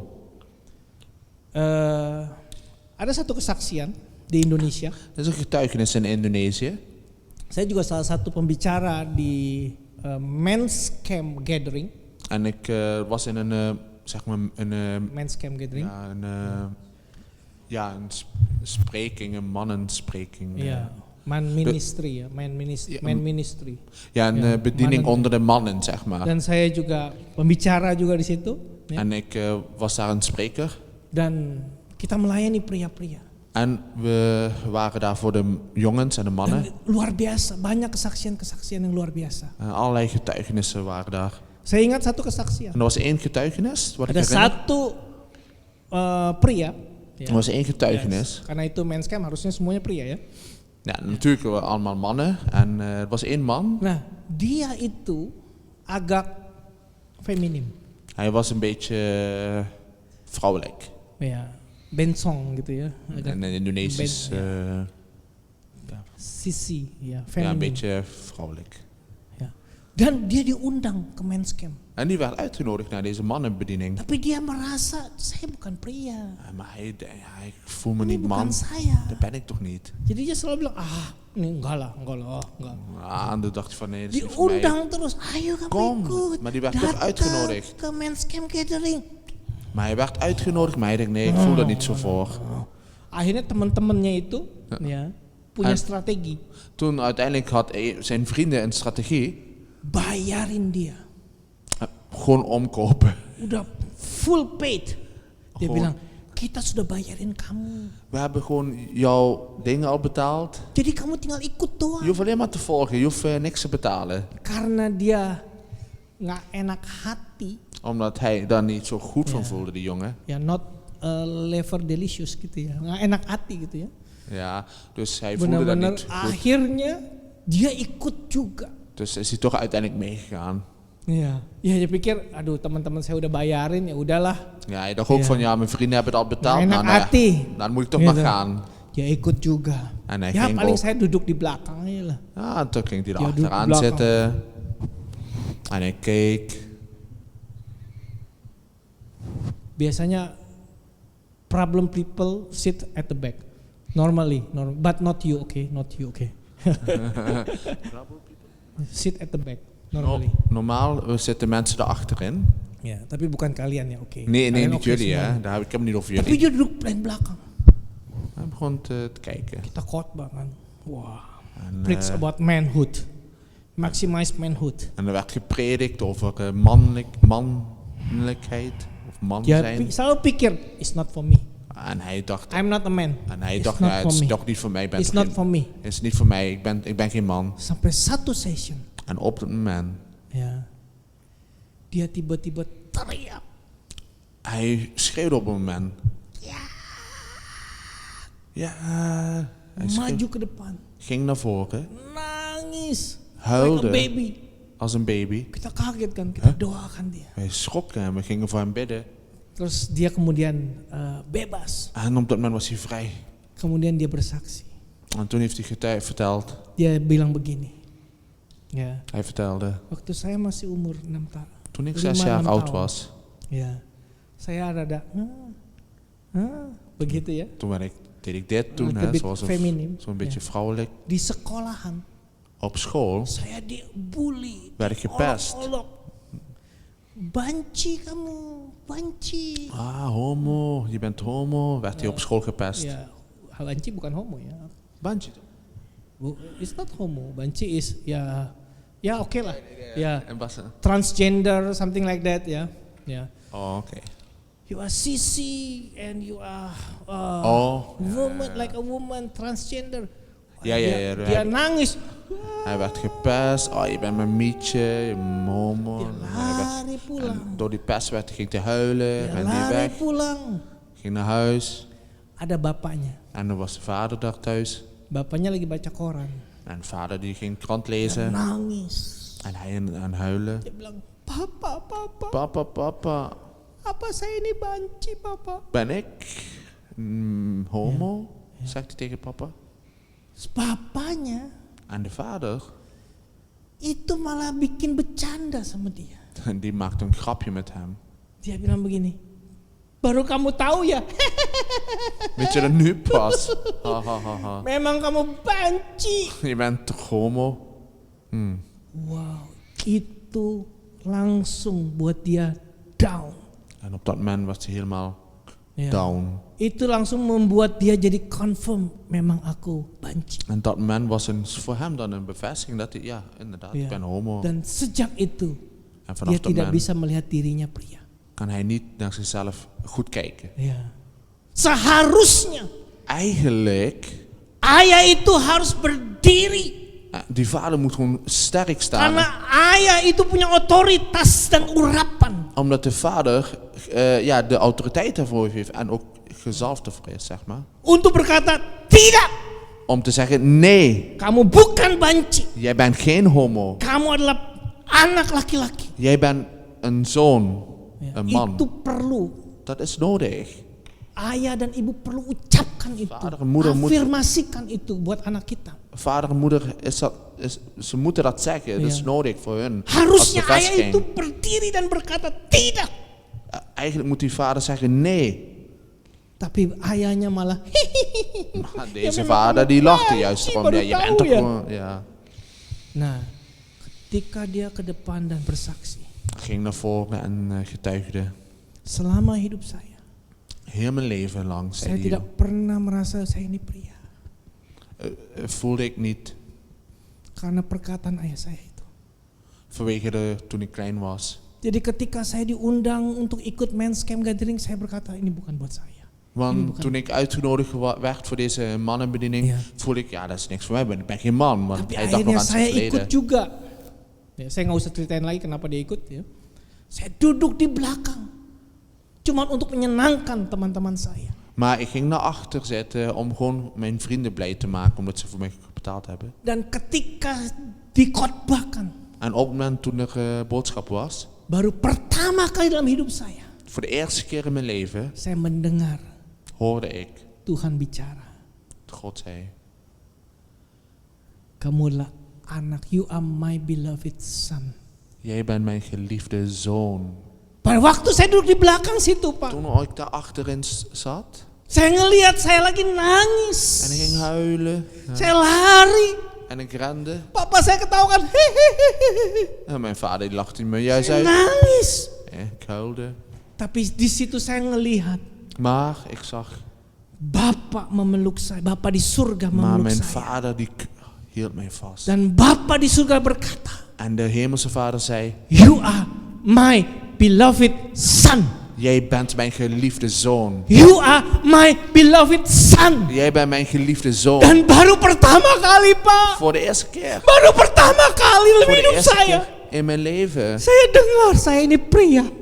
hoorde ik dat ik een man From ben. the very first time in my life, Voor de- I heard I am a man. Hoorde ik dat ik man ben voor de eerste keer in mijn leven. Ini tepuk tangan buat Tuhan kita. Applaus aan de Heer. Dan saya bebas. I'm free now. En nou I'm ben ik- free. En nou ben ik And echt I know vrij. and I know and I know. I am a man. En op dat moment was hij gewoon vrij en Wauw. weet, ik ben man. Dan ketika dia saksi itu, Toen hij dat vertelde. semua orang pada berdiri standing ovation 10 menit. En iedereen stond op en die gaf een ovatie van 10 minuten. Wow. Wauw. Wow. Wauw. Ya. Bapak Ibu, Ouders, kita harus tahu kita itu punya otoritas dan kuasa wij moeten echt weten dat wij autoriteit yang en kracht Tuhan sudah hebben. berikan. Ya, untuk kita bisa afirmasi anak-anak kita. We hebben echt kracht en autoriteit om onze kinderen te versterken en te Kalau bevestigen. mereka itu lahir bukan kebetulan. Omdat als ze geboren zijn, is het niet een Ada toeval. rencana Tuhan. Niet een grap of zo. Katakan kepada mereka kalau Tuhan mengasihi mereka. Zeg dat God houdt van jou. Kalau kami mengasihi, ayah ibu mengasihi kamu. En ook wij houden van jou. Kamu Papa en bukan mama houden. beban. Jij bent geen last. Dan Tuhan punya panggilan dalam kehidupan kamu. En God heeft jou Kamu geroepen. berharga. Je bent Kamu waardevol. punya sesuatu yang Tuhan sudah investasikan dalam Je hebt kehidupanmu. iets wat God in jou gelegd heeft. Sehingga dia tahu siapa dirinya. Zodat hij weet ook wie hij is. Dia nggak perlu cari tahu siapa dirinya di luar sana. Hij hoeft niet zichzelf te zoeken buiten. Karena huis. di luar sana itu ada yang namanya gender confusion. Omdat buiten de familie heb je een soort verwarring met geslacht. Kalau kamu mau jadi cewek hari ini silakan. In de wereld wordt gezegd, als je een meisje wilt, Besok mau jadi cowok nggak apa-apa juga. dan wordt juist geleerd, wil je een meisje? Nou, na jou, of de Confused. volgende dag wil je jongen zijn, Ja. mag ook, ja, verwarrend. Tapi juist. kita sebagai orang tua, kita imprint mereka, kita bentuk mereka sehingga begitu kita rilis mereka, mereka udah strong enough. Maar wij als ouders moeten onze kinderen juist vormen, zodat ze echt een pijl worden en sterk worden. En dan hun kunnen loslaten. Yang ketiga, Het derde punt. 2 minggu lagi saya akan lanjutkan. Over 2 weken ga ik daarmee verder. Amin. Amen. To be continue. Ya, mari kita bangkit berdiri. Laten we opstaan en voor Halleluja. God. Halleluja. Haleluya. Halleluja. Mari kita datang pada Tuhan. Laten we naar de God komen. Untuk para orang tua, En voor de ouders. mari kita datang bawa anak-anak kita dalam doa kita. Laten we onze kinderen in gebed brengen naar de ouders. Berdoa buat anak-anak kita. Bid voor jullie kinderen. Minta hikmat daripada Tuhan. Vraag wijsheid aan God. Untuk kita bisa membentuk anak-anak kita. Zodat we onze kinderen goed kunnen Untuk kita bisa vormen. mengarahkan anak-anak kita. Zodat we een kind richting kunnen Karena geven. satu hari nanti Want op een dag kita harus melepaskan mereka. moeten we hun loslaten. Dan kita berdoa agar ketika kita melepaskan mereka, En we bidden op het moment dat we hun loslaten. kita berdoa supaya mereka kuat. Zodat de kinderen sterk zijn. Cukup dibekali oleh pembentukan kita untuk bisa menolak dunia ini. Zodat ze sterk genoeg zijn. Zo sterk genoeg dat ze de wereld kunnen. Ja, nee kunnen zeggen tegen de verleiding van de wereld. Bapa, ini kami. Vader, dit zijn wij. Sebagai ayah dan ibu. Als vader en moeder. Kami minta saat ini berkat-Mu, urapan-Mu Tuhan. Wij vragen u, Vader, zegen en salving. Seringkali kami Tuhan juga tidak tahu harus bagaimana Tuhan. Want heel vaak weten wij het ook niet, Heer. Kami seringkali putus asa. Wij zijn vaak ook zo wanhopig. Kami merasakan beban yang berat Tuhan dalam mengasuh anak. We ervaren juist meer een last. Biar Tuhan saat ini Maar Heer, op dit moment menjamah kehidupan-Mu. Touch your life right now. laat God jullie levens Dan biar Engkau aanraken. saat ini taruh semua beban-beban-Mu. Zodat al de zorgen en lasten Taruh semua saat ini air mata-Mu. en al die tranen Taruh semua apa yang menjadi keputusasaan-Mu. en al die wanhoop. Biar Tuhan yang saat ini menampungnya. Dat het bij de Heer mag zijn. Ya. Dan Tuhan gantikan dengan hikmat-Nya. Maar dat de Heer juist daartegenover wijsheid Dia geeft. berikan kekuatan yang baru. En kracht geeft. Otoritas yang baru. En een nieuwe autoriteit geeft. Pengurapan yang baru. Nieuwe zalving. Sehingga kita bisa membentuk anak kita sesuai dengan apa yang Tuhan inginkan. Zodat we onze kinderen echt goed kunnen vormen. Tuhan, God, ampuni kami. vergeef ons. Sebagai orang tua, Als vader en moeder. kami sendiri tidak dekat dengan Engkau. Vergeef ons dat we niet zo dicht bij u zijn. Kami sendiri tidak sungguh-sungguh Tuhan. Vergeef ons dat wij niet oprecht met u zijn. Kami sendiri jarang berdoa dan jarang membaca Alkitab. Vergeef ons, we zijn zo, we geven niet veel tijd voor gebed en Bijbel lezen. Ampuni kami Tuhan. Vergeef ons, Heer.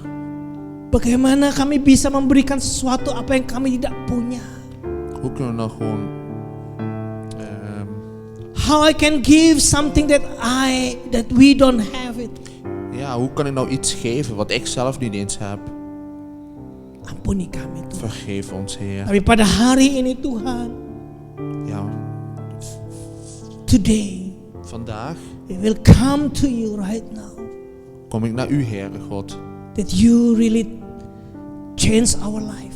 Dat u ons leven echt verandert. Fill us with your love.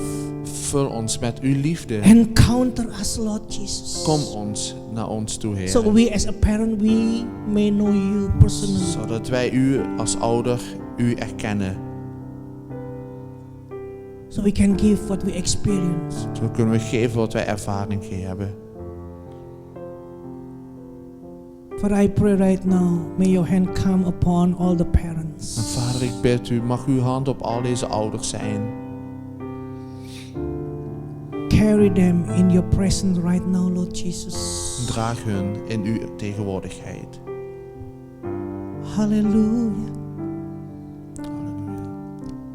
Wipe away all their tears. Laat alle tranen weggeveegd mogen worden. And say to them En zeg tot hun how much that you love their family. hoeveel u van hun families houdt. And say to them Zeg tegen hun how much that you want also to save their family. hoeveel ook u hun familie wil redden. Say to them, Lord Jesus, there Zeg. is still hope. Zeg tot hen dat ze nog steeds hoop hebben. It is not too late. Het is niet te laat. Thank you, Father. Dank u, Vader. Hallelujah. Halleluja. Worship God. Aanbid God. Worship God. Aanbid God. Worship the Lord. Worship the Lord. Aanbid de Heer. Hallelujah. Hallelujah. Move among us, Lord. Ja, beweeg ons, Heer. Meer en meer. With your spirit. Beweeg ons met uw geest, Heer, nog meer en With your meer. spirit. Met uw geest. Comfort us, Lord. Troost ons, Heer. Comfort Troost ons, Heer. us, Lord. Troost ons, Heer. Carry us in your presence right now. Draag ons in uw tegenwoordigheid. Oh God. O Heer, We bring our family to you. we brengen ons gezinnen We bij u. bring our children to you. We brengen ons kinderen bij Stretch u. your hand and touch them, Lord. Reik naar hun en raak hun aan. Thank you for your steadfast love. Dank u voor uw Thank you that you standvastigheid. never forget our children. Dank u dat u onze kinderen nooit vergeet. You will save them. You will come and save them. U wil je zult hen Thank you, redden. Lord. Dank u, Heer, dat u hun zal redden. Worship Him, worship Him, worship Aanbid Him, hem, worship Heer. Him. In the name of In de naam van Jezus. Father, we pray for every children. Vader, ik bid voor ieder kind. We thank you. It's a privilege that we can have them. Ik dank u dat we een voorrecht hebben om kinderen te hebben. And that we can imprint them. Dat we hun kunnen inprenten. So one day we will release them. Zodat op een dag we hun loslaten. So they become a mighty man and Zodat- a mighty woman of Dat ze God. echt een machtige vrouw I en man pray mogen for worden. every Ik children bid voor they will elke grow kind. in the fear of the Lord. Dat ze op mogen groeien in de vrezen des Heren. Hallelujah. Halleluja. And want to bless every family, every parent. En ik wil echt elke kind zegenen, elke vader en In moeder the zegenen. mighty name of Jesus Christ. In de naam van Jezus Christus. Amen. Amen. Give applause to our Lord. Applaus voor de Heer.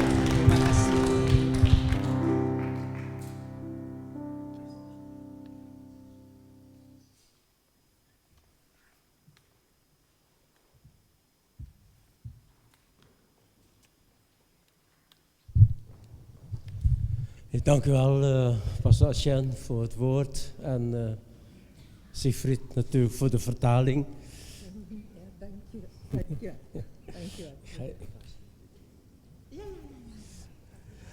Nou, voordat wij naar onze zuster Mariette luisteren, geven we ze wat mededelingen. Dus jullie weten, dus volgende week is geen dienst, Maar volgende week hebben wij een celgroep. Een celgroep waar we ook deze thema gaan behandelen. Kom iedereen met de celgroep. Dat is om 2 uur 's middags hier in die zaal. En dan de ingang is de zijdeur, de linker zijdeur. Want daar kunnen we met elkaar leren kennen, we met elkaar leren praten, daar kunnen we met elkaar discussiëren. Dat is ook een celgroep, dat wij gewoon familie zijn van elkaar. De week daarna is niet na de celgroep is nog een gelegenheid om samen te bidden, maar daar hoeft dus niet iedereen te blijven. Verder is dan onze rooster voor deze maand en de eerste week van maart. Als het goed is, staat daar die papieren achter op tafel. Dus deze maand, de volgende dienst is dan de 27e, nee, 13e, hè? Is vandaag de 13, 27e. Ja? Ja, oh ja. Dus de 27e, oh, dat staat hier inderdaad. 27 februari is dan weer een zondagdienst. Ja, dat is onze volgende dienst. Goed, dankjewel. En we gaan zo offer verzamelen. Vraag de asjes dan om dat bij elkaar te halen. En wij gaan dus bidden. Oh, sorry, er zijn nog... Ja, deze week is Davy, heeft zijn verjaardag, gefeliciteerd. En Rolf ook, gefeliciteerd Rolf. Ja, goed. We gaan bidden. Vader in de hemel, ik dank u Vader voor alles wat u ons al gegeven hebt. Voor geweldige dingen, Vader, alle zegeningen. Ja, Vader, we kunnen u niet teruggeven, niks teruggeven, dan alleen u te volgen. Maar we kunnen wel een kleine bijdrage geven, Vader. Zegen die bijdrage, zegen onze harten, zegen de handen die dat gegeven hebben, Vader. Want die kleine dingen kunt u iets groots van maken. Zoals van die 5 broden u 5000 broden kan maken. Zo kunt u dus ook, want voor u is niks onmogelijk, kunt u van die kleine bijdragen die we geven, grote dingen doen in deze gemeente, in deze kerk. Dank u wel, Vader, in de naam van Jezus. Vraag de asjes om offeren te halen. Ja, lieve broeders en zusters, nog even dit kleine Maastrichtse gebedje voor de Heer, voor ons allemaal. Voor Hem, onze grote, heerlijk Vader. Laten we hier zo bij, ja, ga verder, alsjeblieft.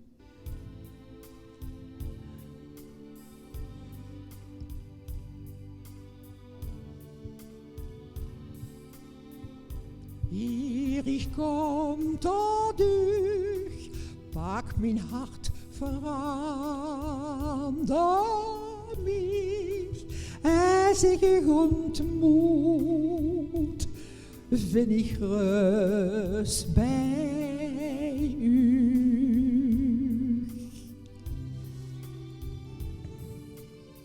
Want hier, ich heb ontdekt, als ich geknield ben aan uw veu, trots en twijfel wieken,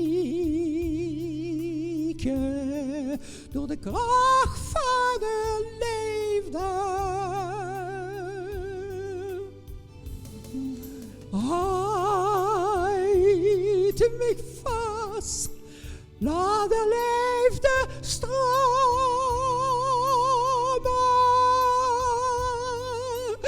Houd mich vast, heel kort bij uw hand. Ik vul uw kracht en stijg op wie een arend. En zweef ik op de wind, gedragen door de geest en de kracht van uw liefde.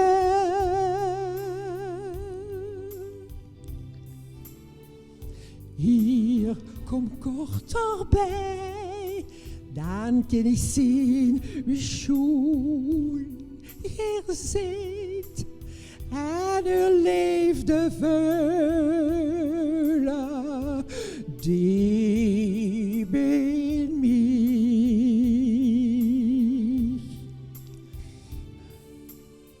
Hier leer mich eure wel, zo dat ik u steeds dienen kan en iedere dag mag leven door de kracht van de liefde.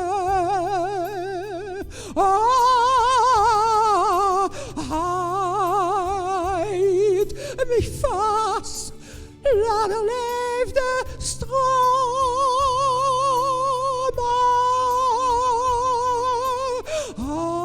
Houd mich vast, heel kort bij uw hand.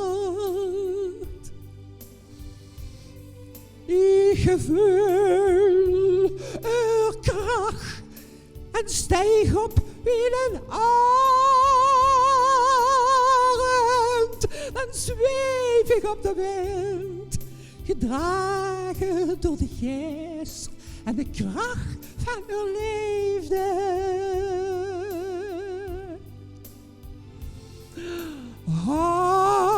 Houd mich vast, laat uw liefde stromen. Houd mich vast, heel kort bij uw hand. Ik voel uw kracht en stijg op in een arend en zweef ik op de wind, gedragen door de geest en de kracht van uw liefde. Dan zweef ik op de wind, gedragen door de geest en de kracht van uw liefde, Vader. Ja, Vader, dank je. Dank je wat op zijn vurig maken zitten, Vader. En dit wil u geven. Heer, u groeten. Onze enige echte Vader. Nee. Mari kita bangkit berdiri. Laten we opstaan. Ya, kita mau menutup ibadah kita. We deze dienst Menerima afsluiten berkat. Ya. met de zegen van de Heer. Mari kita angkat tangan kita kepada Bapa di surga. Hef je handen naar de Vaders hemel. Terima berkat saat ini. Dat God u zegen op dit moment. Kasih dari Bapa De liefde van de Vader dan juga anugerah dalam Yesus en de Kristus. genade van in Jezus Christus.